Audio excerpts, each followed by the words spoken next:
Ken kakabsat, agtakder tayo para ti ay ayaten a Pangulo Ferdinand Romualdez Marcos Jr.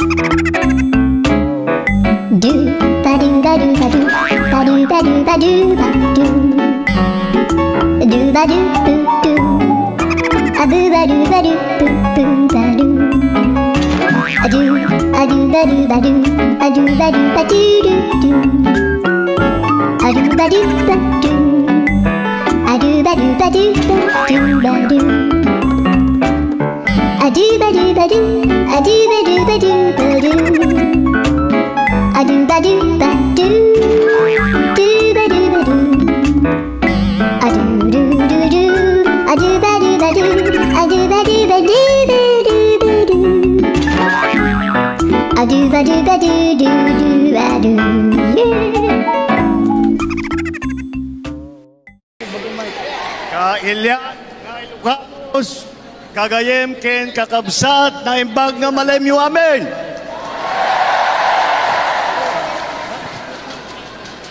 Nagtugaw kayo, Apo.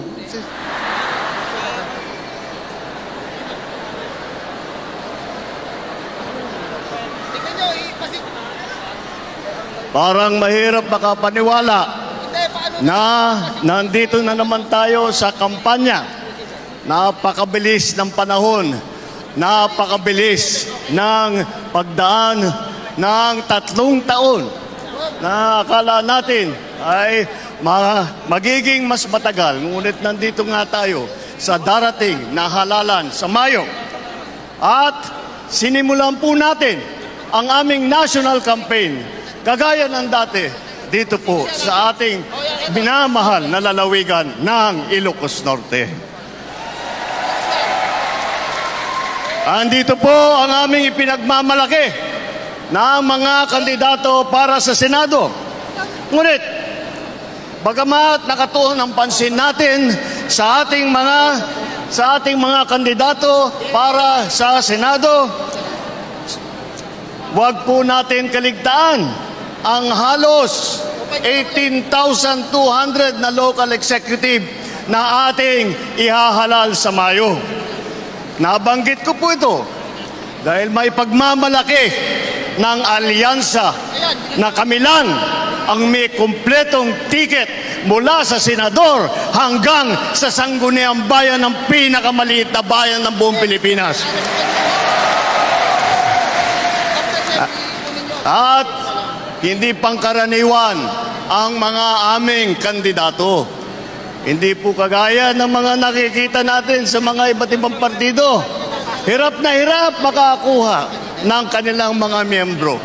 Ang aming pong ipinagmamalaki at pinaglalaban ay subok na at matagal nang nagseserbisyo sa publiko. Hindi po ay naaawa rin po kuminsan sa ating mga katunggali dahil nagmamakaawa para makakuha ng mga malalakas at magagaling na kandidato. Di tulad ng iba, karampot lang ang kandidato. Dito po, buo kami. Hindi lamang buo sa numero, ngunit buo ang loob para ipaglaban ang kapakanan ng bawat Pilipino at ang buong Pilipinas.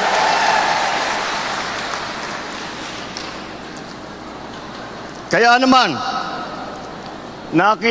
nagtataka nga ako, parang yung mga iba na naging kandidato, nag-deliver lang yata ng suka, nabigyan na ng certificate of candidacy.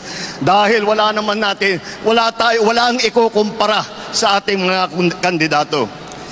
Kung ihahambing natin sa mga napulot nila, ang ticket natin mula sa Senado hanggang Sangguniang Bayan ay mga leader na subok sa serbisyo. Magandang record na pwedeng ipagmalaki kahit kanino. Kung kilatisin natin ng isa-isa, napakatingkad ng ating kakayahan, ng kanilang kakayahan at ang mga pambato para sa pagbabago.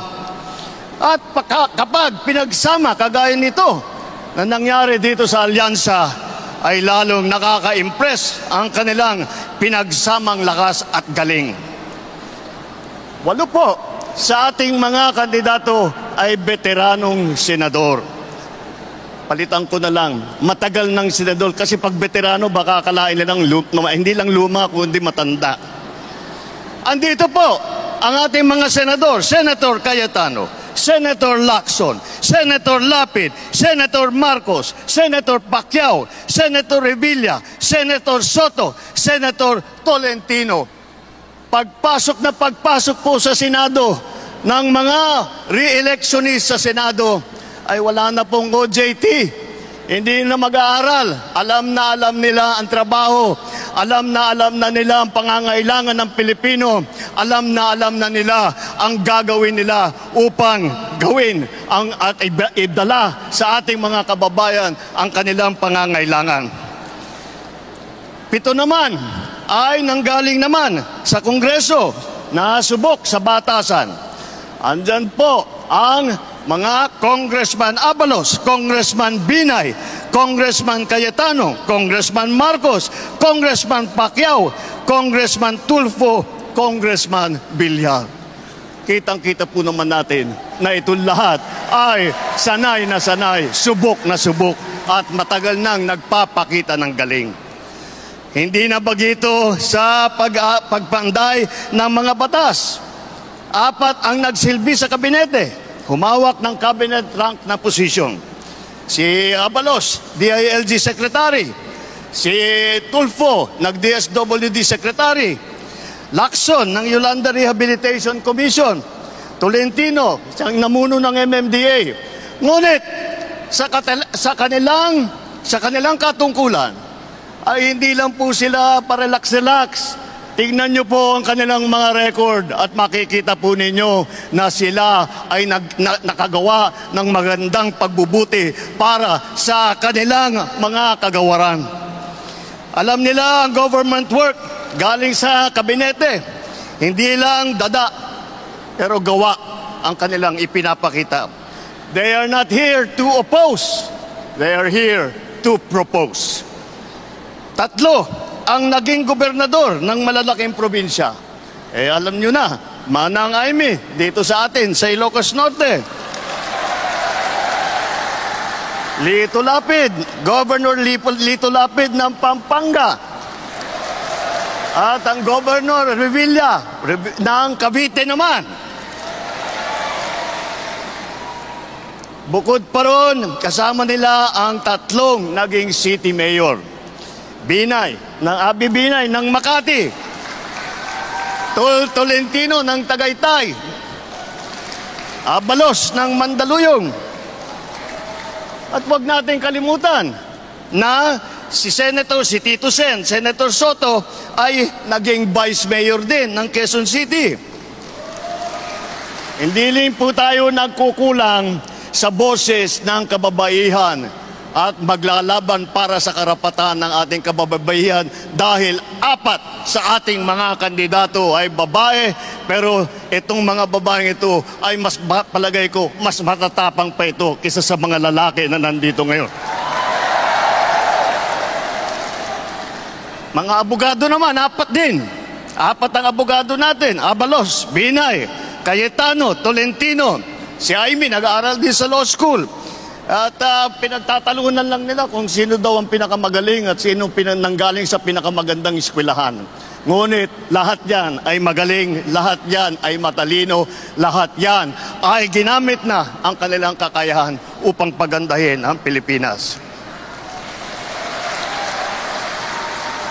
Kung itatanong naman natin, sila ba ay isa lang ang pinanggalingan? Tiga Maynil. Pagdating sa geographical representation, 2 ang taga Mindanao. Si Manny Pacquiao ng Bukidnon, Sarangani at saka Jensan. Si Erwin naman, lumaki sa Davao Oriental, sa Sulu, mga probinsya kung saan nadestino ang kanyang bayaning ama. Ang unang Vicente Soto ay naging senador na tiga Cebu. Ang nanay naman namin ni Aimee, alam nyo naman, 100% waray. Alam naman natin pati na ang lolo ni Camille ay galing sa Iloilo. Yan po ang ating ipagmamalaki. Dahil po nauunawaan nila hindi lamang ang mga problema na hinaharap ng nasyonal, hindi lang ang mga problema sa taas, sa Senado, ngunit lahat po sila ay may karanasan sa local government, may karanasan sila sa executive. Lahat po sila ay nakapagpakita na ng kanilang kakayahan. Kaya't po ay kayang-kaya naming maipagmalaki. Bukod po dyan, tignan niyo po ang record ng ating mga kandidato. Wala sa kanila ang may bahid ng dugo dahil sa tukhang. Wala sa kanilang kasabwat sa pagbulsa ng sako-sakong pera, pinagsamantalaan ang krisis ng pandemya, pinabayaan ang ating mga kababayan na magkasakit at mamatay. Wala sa kanila ang mga pumapalakpak sa China at natutuwa pa kapag tayo ay binobomba ng tubig. Tinatamaan ang ating mga Coast Guard, hinaharang ang ating mga mangingisda, ninanakaw ang kanilang huli. At bukod pa ron ay inaagaw pa ang mga isla natin para maging bahagi ng kanilang bansa. Wala po sa kanila ang tilang sakristan ng isang bulaang propeta na nasasakdal dahil sa pagyurak sa ating kabataan at sa ating kababaihan. Wala sa kanila ang tagataguyod ng pugad ng krimen, ng sentro ng paglalapastangan ng mga kababaihan na mga pogo. Tayo ngayon ay nasa sangandaan ng ating paglalakbay bilang isang malayang bansa. Bilang isang sambayanang may dangal, may sipag at may talino. Tayo ba ay papayag na babalik sa panahon gusto ng kung kailan gusto ng ating mga liderato maging probinsya tayo ng China? Babalik ba tayo sa nakaraan na ibinubugaw ang ating bayan bilang isang sugalan ng mga dayuhan? Nais ba natin bumalik sa landas na umaapaw sa dugo ng mga inosenteng mga bata na inagaw sa kanilang mga anak, mga ina, kinuha sa kanilang mga tahanan at inagaw ang kanilang kinabukasan? Walang nagnanais na Pilipino na mabalik tayo sa ganyang klaseng pagpatakbo.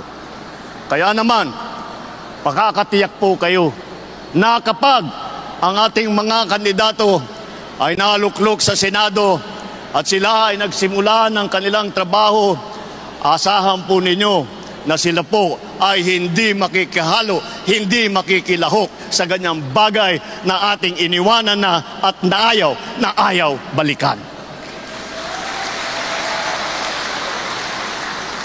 Ito po ang aming ipinagmamalaki. Ito po ang ating mga kandidato para ng alyansa para sa bagong Pilipinas. Ito po ang hinaharap namin sa inyo, ang pinakamagagaling na Pilipino, pinakamasipag na nagsiservisyo publiko, at ang buong buhay nila ay itinaya nila hindi lamang para sa kapakanan ng kanilang mga sarili, kung hindi po para sa inyo, para sa taong bayan, para sa Pilipino, at para sa Pilipinas. Kaya sa darating na Mayo po, huwag nyo na pong tignan ang mga ibang mga pangalan. I-shade nyo na po lahat po itong nandito na nasa harap ninyo at gawing nating 12-0 ang ating resulta sa Senado. Nang sa ganon, matitiyak natin ang kinabukasan ng ating minamahal na Pilipinas. Mabuhay ang alyansa! Mabuhay ang bagong Pilipinas! Mabuhay tayong lahat! Maraming salamat, Diyos. Di na kada kayo aming